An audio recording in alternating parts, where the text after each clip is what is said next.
Hello everyone. National testing agency जिसके द्वारा NEET का एग्ज़ाम होता है और हम लोग फिजिक्स की सिलेबस के बारे में बात कर चुके थे और आज हम बात करेंगे केमिस्ट्री के सिलेबस के बारे में। ओके, थोड़ा सा इंट्रोडक्शन दे देते हैं कि नीट का जो पेपर होता है वो टोटल जो होता है, अगर देखा जाए तो फिजिक्स की टोटल जो क्वेश्चन रहते हैं वो 45 क्वेश्चन रहता है और केमिस्ट्री के टोटल 45 क्वेश्चन एमसीक्यू रहते हैं। ओके, और बॉटनी का आपका 45 क्वेश्चन, जूलॉजी का भी 45 क्वेश्चन। हर एक क्वेश्चन 4 मार्क्स का कैरी करता है और टोटल जो एमसीक्यू होता है वो 180 क्वेश्चन होते हैं और टोटल मार्क्स अगर 180 इंटू 4 720 मार्क्स का टोटल होता है और टाइम आपको 3 घंटे मिलते हैं। और हाँ, इस एग्ज़ामिनेशन में अगर आप क्वेश्चन रॉन्ग करते हैं तो आपको एक नेगेटिव मार्किंग है, मतलब 1 नेगेटिव मार्क आपको मिलेंगे। ओके, तो नेक्स्ट हम लोग केमिस्ट्री के सिलेबस के बारे में आज डिस्कस करेंगे कि कौन सा चैप्टर कौन सा टॉपिक पढ़ना है। ओके, ये तो फिज़िक्स के बारे में लोग बात कर चुके थे, ये फिज़िक्स के सिलेबस है। Okay, now we discuss about chemistry. Chemistry में देखा जाए तो पार्ट वाइज देखा जाए तो एक तो है फिज़िकल केमिस्ट्री और इसके बाद एक है इनऑर्गेनिक केमिस्ट्री और एक है ऑर्गेनिक केमिस्ट्री। ओके,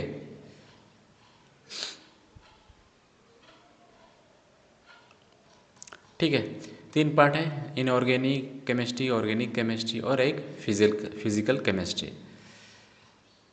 ठीक है, अब फिजिकल केमिस्ट्री में सबसे पहला चैप्टर है कि some basic concept. Physical chemistry में सबसे पहला चैप्टर हम लोग पढ़ना है some basic concept in chemistry. इसमें मैटर है, मैटर रिलेटेड नेचर मतलब पदार्थ, उसके nature, Dalton's atomic theory, concept of atom परमाणु के जो है उसका एटम क्या है, मॉलिक्यूल मतलब अणु, एलिमेंट, तत्व, कंपाउंड, यौगिक, law of chemical combination. Okay, atomic molecular masses, mall concept, molar concept, percentage composition, empirical and molecular formula, chemical equation. Okay, रासायनिक समीकरण जिसको बोला जाता है, स्टोकेमिस्ट्री के बारे स्टोकेमिस्ट्री। ओके, सेकेंड चैप्टर में हम लोग सेकेंड चैप्टर पढ़ना है एटॉमिक स्ट्रक्चर फिजिकल केमिस्ट्री में। एटॉमिक स्ट्रक्चर में आपको क्या क्या पढ़ना है, nature of electromagnetic radiation, photo electric effect, spectrum of hydrogen atom, Bohr model of hydrogen atom, it postulates the derivation of the relation of the energy of the electron and radii of different orbits, limitation of Bohr's model, dual nature of matter, de Broglie's relationships, his Heisenberg uncertainty principle, elementary ideas of quantum mechanical model of atom. Okay, its important feature, concept of atom orbital as one electron wave fashion, variation of okay 1s 2s और battle का जो रहता है उसके बारे में पढ़ना कि इलेक्ट्रॉन का जो ग्रुपिंग होता है उसके बारे में। उसके बाद है कि क्वांटम नंबर्स पढ़ना है, principal angular momentum, magnetic quantum number and their significance, shape of spdf orbital, electron spin quantum number, rules of filling electron orbitals, aufbau principle, Pauli's exclusion principle, Hund's rule, electronic configuration of elements, extra stability of half filled, completely filled orbitals. Okay, तीसरा chapter है कि chemical bonding के बारे में हमको पढ़ना है और मॉलिक्यूलर स्ट्रक्चर के बारे में। इसमें है Kossel Lewis approach to chemical bond formation, किस तरह से केमिकल बॉन्ड फॉर्मेशन होता है, किस तरह से इलेक्ट्रॉन को एक दूसरे से साझा करके बॉन्ड बनाते हैं, क्यों बॉन्डिंग होता है। Okay, concept of ionic bond होता है, एक कोवेलेंट बॉन्ड होता है, 2 टाइप्स की बॉन्डिंग होती है। आयनिक बॉन्डिंग के लिए क्या क्या, फॉर्मेशन के लिए क्या क्या चाहिए, factor effective position ionic bond. Okay, covalent bond के लिए जो है कॉन्सेप्ट ऑफ इलेक्ट्रोनेगेटिविटी, उसमें फैजान का रूल है, डायपोल मोमेंट है, वैलेंस शेल है, इलेक्ट्रॉन पेयर रिवल्सन है। Okay, theory on shape of simple molecule, quantum mechanical approach to covalent bonding, valence bond theory, its important feature, concept of hybridization involving SPDF orbitals, resonance. उसके बाद आपको molecular orbital theory के बारे में पढ़ना है। Okay, unit 4 में आपको केमिकल थर्मोडायनेमिक्स पढ़ना है। इसमें fundamentals of thermodynamics, system of thermodynamics, extensive and intensive properties, state function of types of process. उसके बाद आपको फर्स्ट लॉ ऑफ थर्मोडायनेमिक्स पढ़ना है, कॉन्सेप्ट कैसे करता है, heat, internal energy, enthalpy, enthalpy क्या है, हीट क्या है, कैपेसिटी, मोलिकुलर हीट कैपेसिटी क्या है, Hess's law of constant heat combination क्या है, इंथैल्पीज ऑफ बॉन्ड क्या है, ओके, कंबसन क्या है, formation. Second law of thermodynamics पढ़ना है, जिसमें से spontaneous of process, okay, delta S of universe, delta G of the system of character of spontaneity, इसी के बारे में पढ़ना है। ओके, उसके बाद यूनिट 5 में पढ़ना है आपको सॉल्यूशन के बारे में, कि different type of expressing of concentration of solution, molarity, mole fraction, percentage, किस तरह से एक दूसरे का परसेंटेज निकाला जाता है, vapour pressure of the solution, Raoult's law क्या है, ideal and non ideal solution क्या है, वेपर प्रेशर क्या है, composition plot of ideal non ideal solution, qualitative properties and dilute solution, relative lowering of vapour pressure, depression of freezing point, elevation of boiling point and osmotic pressure, determination of the molecular mass unit, qualitative process, अब normal vapour of molar mass, van't Hoff factor, its significance.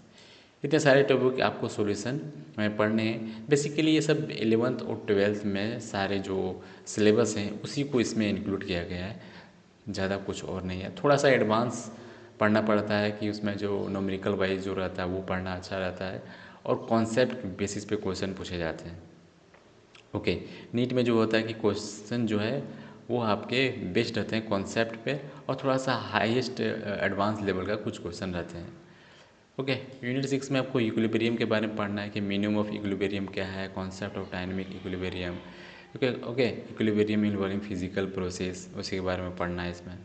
Equilibrium involving process, chemical का किस तरह से इसमें स्थान है कि equilibrium को होता है। ओके, आयनिक इक्विलिब्रियम क्या होता है, और उसी के बारे में वीक स्ट्रॉन्ग इलेक्ट्रोलाइट क्या है, ionisation of electrolyte, various concept of acid and bases के बारे में, ठीक है, आर्हेनियस का प्रिंसिपल वगैरह हो गया, बॉन्ड्स थ्योरी, लेविस का थ्योरी, ये सब को पढ़ने हैं। ओके, पीएच स्केल के बारे में पढ़ना है कि किस तरह से एसिड का वो बताते हैं कि कौन एसिड है, कौन बेस है। Okay, solubility of the spring soluble. Unit 7 में आपको पढ़ना है redox reaction and electrochemical chemistry. Redox reaction क्या है उसी के बारे में, electronic concept of oxidation, reduction redox reaction, oxidation number क्या होता है, rule of assign oxidation number क्या है, बैलेंसिंग ऑफ रिडॉक्स रिएक्शन कैसे किया जाता है, इलेक्ट्रोलाइटिक एंड मेटेलिक कंडक्शन क्या है, conduction to electrolytic solution, molar conductivity and their variation with concentration. उसके बाद ये कोहलास लॉ पढ़ना है। Okay, and its application. Electrochemical cells के बारे में पढ़ना है, electrolytic, galvanic cell, different types of electrode potential including standard electrode potential, half cell and cell reaction, EMF of the galvanic cell, its measurement. Okay, dry cell, lead accumulation, इसी के बारे में पढ़ना है। यूनिट 8 में आपको क्या पढ़ना है, chemical kinetics, rate of chemical reaction कैसे होता है, कैसे कैसे एक इलेक्ट्रो फैक्टर कैसे है कि इफेक्ट करता है रेट ऑफ रिएक्शन को, कौन सा फैक्टर है रेट ऑफ रिएक्शन को, और जैसे कि कंसंट्रेशन ऑफ टेम्परेचर क्या है, प्रेशर क्या है, किस तरह से केमिकल काइनेटिक्स के केमिकल रिएक्शन में प्रेशर टेम्परेचर इफेक्ट डालता है। कैटलिस्ट जो होता है वो क्या करता है, कैटलिस्ट क्या करता है, किसी भी रिएक्शन को स्पीड कर देता है, elementary complex reaction, order of molecular reaction. Okay, ये सब आपको पढ़ना है। Different integration form of zero first order reaction, their characteristics, half life, effect of temperature on the rate of reaction, Arrhenius theory क्या है, उसको किस तरह से केमिकल रिएक्शन में वो करता है, ठीक है, इफेक्ट डालता है। उसके बाद हम लोग बात पढ़ना पड़ेगा आपको इनऑर्गेनिक केमिस्ट्री, और इनऑर्गेनिक केमिस्ट्री में है classification of elements and periodic city in properties, मतलब क्लासिफिकेशन इनऑर्गेनिक केमिस्ट्री में जो है आपके जैसे इलेक्ट्रॉन वगैरह जो होते हैं वो किस टेबल, मतलब कहाँ पे रहेंगे पीरियोडिक टेबल में, एसपीडी है, ठीक है, उसी के बारे में पढ़ना है। उसके बाद पी ब्लॉक एलिमेंट के बारे में पढ़ना है कि ग्रुप 13 टू ग्रुप 18 एलिमेंट के बारे में, ठीक है। उसमें इलेक्ट्रॉनिक कन्फिग्रेशन जो होता है 1s2 2s2 2p6 उसके रिलेटेड आपको पढ़ना है। डीएफ ब्लॉक एलिमेंट के बारे में पढ़ना है कि उसका भी किस तरह से कॉन्फ़िगरेशन है, अक्रेंस है, क्या क्या कैरेक्टरिस्टिक्स है, क्या जनरल ट्रेंड है, समझा, कि पर फिजिकल प्रॉपर्टीज़ क्या है, आयनाइजेशन एंथैल्पी क्या है, oxidation state, atomic radii, colour क्या है, कैटेलिक्स क्या है, बिहेवियर कैसे करते हैं, मैग्नेटिक प्रॉपर्टीज़ क्या है, कॉम्प्लेक्स फॉर्मेशन क्या है, इसी के बारे में आपको पढ़ना है। उसके बाद इनर ट्रांजिशन एलिमेंट कौन कौन से हैं, जैसे लेंथोनाइड के बारे में पढ़ना है और एक्टिनाइड के बारे में पढ़ना है कि electronic configuration, oxidation state and lanthanoid contraction क्या है। उसके बाद आपको कोऑर्डिनेशन कंपाउंड्स पढ़ना है। इसमें introduction of coordination compound, Werner's theory, ligand, coordination number, density, chelate, IUP नाम जो नोमेनक्लेचर होता है मॉलिक्यूलर का, कोऑर्डिनेशन कंपाउंड का, आइसोमेरिज्म क्या है, okay, bonding balance, valence bond approach क्या होता है, basic of crystal field theory, colour, magnetic properties, importance of coordination compound क्या है, ओके। उसके बाद आपको फिर ऑर्गेनिक केमिस्ट्री पढ़ना है। ऑर्गेनिक केमिस्ट्री में आपको पढ़ना है purification and characteristics of organic compound, उसके बारे में पढ़ना है कि प्यूरिफिकेशन हम लोग किसी भी ऑर्गेनिक कंपाउंड कैसे करते हैं, क्रिस्टलाइजेशन जो के द्वारा, सब्लिमेशन के द्वारा, डिस्टिलेशन के द्वारा, different extraction and chromatography and principle of their application. उसके बाद आपको पढ़ना है क्वालिटेटिव एनालिसिस की detection of nitrogen, sulphur, phosphor and halogen, okay. उसके बाद आपको क्वांटिटेटिव एनालिसिस में बेसिक प्रिंसिपल पढ़ना है, equation of the carbon, hydrogen, nitrogen, halogen, sulphur, phosphorus, okay. Calculation of empirical formula किस तरह लिखा जाता है, मोलिकुलर फार्मूला कैसे लिखा जाता है, न्यूमेरिकल प्रोग्रामिंग ऑर्गेनिक, उसके बाद न्यूमेरिकल इसे में ऑर्गेनिक क्वांटिटेटिव एनालिसिस में बनाना। उसके बाद सम बेसिक प्रिंसिपल पढ़ना है ऑर्गेनिक केमिस्ट्री में कि tetra valency of carbon, carbon का वैलेंसी 4 होता है और उसी के वजह से पूरी जो ऑर्गेनिक केमिस्ट्री सिर्फ कार्बन से ही बेस्ड है, ओके। आई थिंक इसी से बेस्ड है।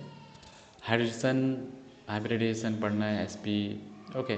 Classification of organic compound, functional group जो होता है, एल्डिहाइड, एल्कोहल जो है होता है ना, कार्बोक्सिलिक एसिड का होता है, नोमेनक्लेचर जो होता है, आईपीए नेम लिखना पड़ता है, कार्बन बॉन्ड का फ्यूजन कैसे होता है, ठीक है।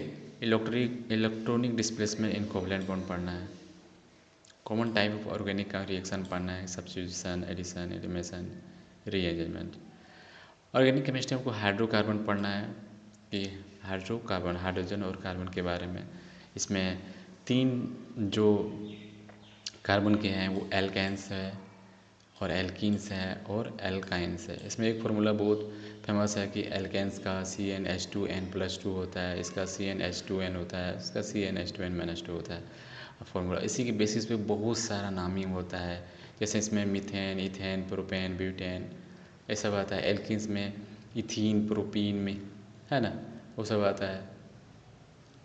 Organic compounds and containing halogen, ठीक है। इसमें general method of preparation, properties, reaction कैसे होता है, नेचर ऑफ CX कार्बन का और हेलोजन का बॉन्ड का किस तरह से होता है, इन्वायरमेंटल इफेक्ट ऑफ क्लोरोफॉर्म का वजह से क्या होता है, और क्लोरोफॉर्म की वजह से ओजोन लेयर किस तरह से डिस्ट्रक्शन हो रहा है, जिसकी वजह से अदर इफेक्ट होते हैं, बहुत सारी डिजीज़ होती है, हाइड्रोफॉर्म फ्यूरेंस क्या है, DDT क्या है, okay. Organic compound containing oxygen, organic compound में जैसे ऑक्सीजन रहता है, जनरल मेथड ऑफ प्रिपरेशन क्या है, प्रॉपर्टीज़ क्या है, रिएक्शन एंड यूजेस के बारे में, जैसे अल्कोहल हो गया, फिनॉल हो गया, इथर्स हो गया, ओके। अल्कोहल के बारे में पढ़ना है, उसके बारे में primary, secondary and tertiary mechanism dehydration. Phenol के बारे में पढ़ा कि इसका एसिडिक नेचर है, इलेक्ट्रोफिनिक सब्स्टिट्यूशन, रिएक्शन, हेलोजनेटेशन, सब्लिफेशन, रिमेली सब पढ़ना है, ओके। एल्डिहाइड और कीटोन के बारे में पढ़ना है, उसके नोमेनक्लेचर हो गया, रिएक्शन हो गया, बहुत सारे इसी के बारे में आपको पढ़ने हैं, ओके। उसके बाद एसिडिक स्ट्रेंथ फैक्टर इफेक्टिंग इन एल्डिहाइड और कीटोन्स के बारे में पढ़ना है। और ऑर्गेनिक कंपाउंड कंटेनिंग नाइट्रोजन, जो ऑर्गेनिक कंपाउंड है उसमें नाइट्रोजन रहता है, उसके बारे में आपको पढ़ना है कि amine, nomenclature, classification, structure, basic character, identification of the primary, secondary and tertiary amino acid and their basic character. उसके बाद आपको बायोमोलिक्यूल्स पढ़ना है। General introduction importance of biomolecules में कौन है, कार्बोहाइड्रेट, जो हम लोग खाना वाना खाते हैं फिर वो जैसे टूटता है कार्बोहाइड्रेट, तो कार्बोहाइड्रेट का क्या क्लासिफिकेशन है, एल्डोजेस क्या होता है, कीटोडेस क्या होता है, मोनोसेचराइड, ग्लूकोज का एक पार्ट है।